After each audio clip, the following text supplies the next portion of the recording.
Hello guys, আসসালামু আলাইকুম। শুভ সকাল।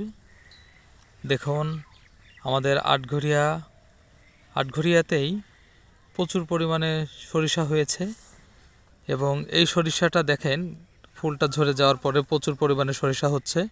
আলহামদুলিল্লাহ, এই সুজলা সুফলা এই বাংলাদেশে প্রচুর পরিমাণে সরিষা হয় এবং এই মাটি সোনার চেয়ে খাঁটি বলা চলে, কারণ হচ্ছে এই মাটিতে এমন কোনো সরিষা নেই, এমন কোনো বীজ নেই যে বপন করলে হয় না।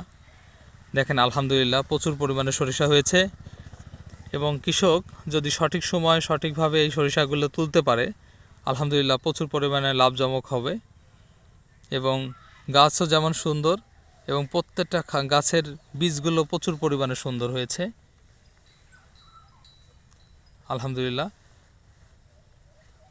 দেখেন প্রচুর পরিমাণে সরিষা হয়েছে, পুরা মাঠকে মাঠ এই সরিষা এবং প্রত্যেকটা বীজ দেখেন কত সুন্দর পুষ্টি মানের হয়েছে।